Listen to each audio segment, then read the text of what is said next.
Hi everyone, my name is Seth. Welcome to my channel. I write science fiction and fantasy under my pen name SB Sebrick. Today I wanted to talk a little bit about the pros and cons of publishing. This is a new thing that's recently come out in the last 4 years, especially with the advent of the Kindle and ebooks and the ability to buy books online in electronic formats. And audiobooks as well are really starting to take off. A lot of writers, both people coming just out of the gate or people getting out of traditional press, are jumping right into indie publishing. They're making some interesting strides. So here's some pros and cons of why this might work for you. One of the main pros of independent publishing is you get to keep larger royalties for every sale. So for example, let's say that you're an independent publisher going to Amazon. You put up a book for $5 and you make 1,000 sales. Now in comparison, you have another independent author who puts an ebook, or another traditionally published author who puts their ebook up for sale, $5, 1,000 sales. So you both make $5,000, at least gross. That's the overall amount. The independent author keeps 70% of that. $1,500 goes to Amazon and they keep $3,500. The traditionally published only gets 20% of those royalties. So Amazon takes their $1,500, the publisher takes their $2,500, and you keep 1,000. So that's kind of an idea. At 70% royalties of 1,000 sales, the independent author keeps $3,500, and the traditionally published author keeps $1,000.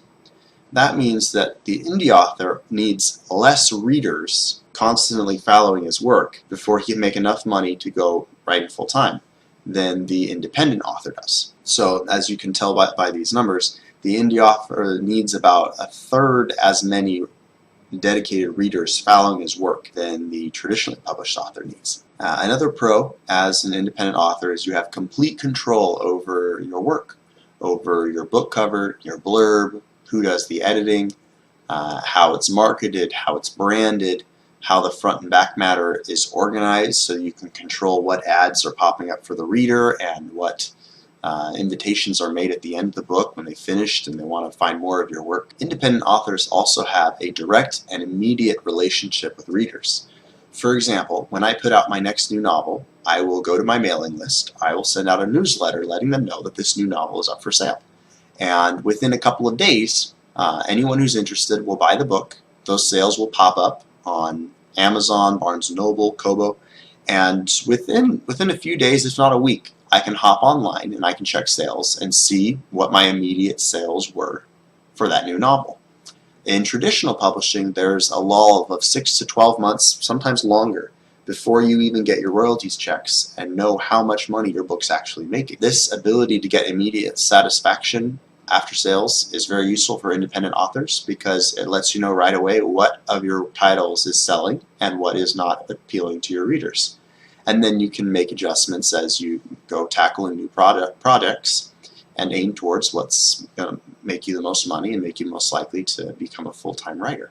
Independent publishing is, well, first you have to understand that the publishing world is constantly changing. New programs, new techniques, new art, readers' tastes change, the genres that make the most money change. So as an independent author, one of the pros, it's more of a personality thing. If you love constantly learning, if you love constantly developing new things and tackling new ways to reach readers and make money, independent publishing might be for you because there's always new ways to get things moving, new things to try. For example, when the ebooks were first coming out, I talked to Sherry Lasota, who had developed these little business card sized ads where she had the book cover on one side and then a discount code on the other for her ebook.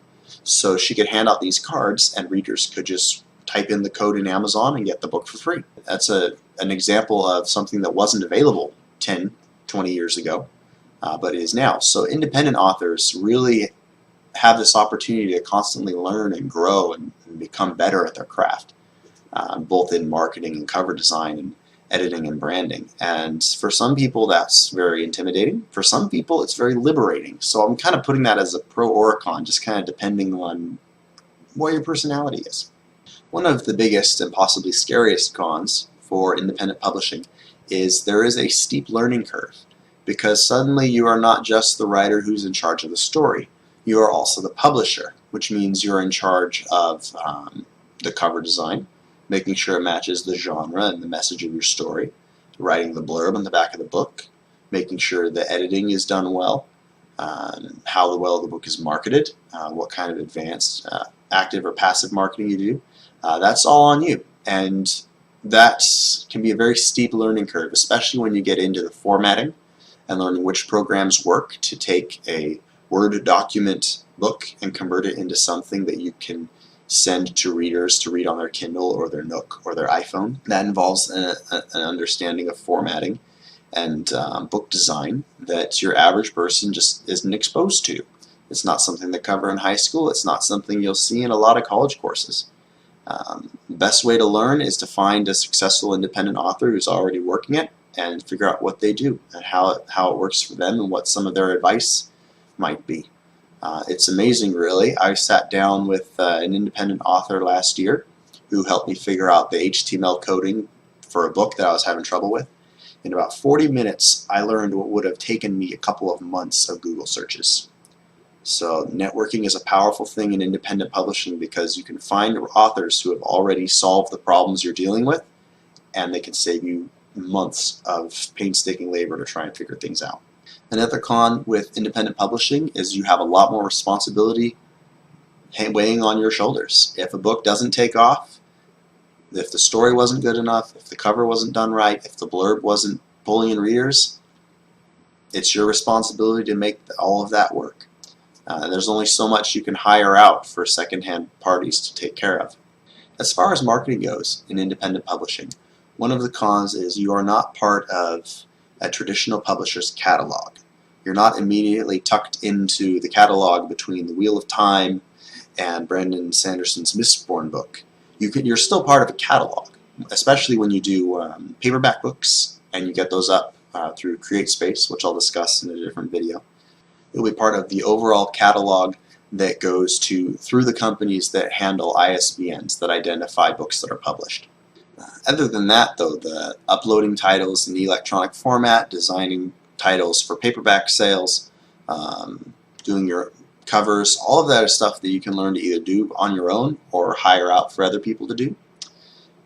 That's another con of independent publishing, is if you're going to hire out, you need to be able to have enough networking and enough business knowledge to know how to hire someone to do a good job on your book, whether that's an editor or a cover designer or what have you.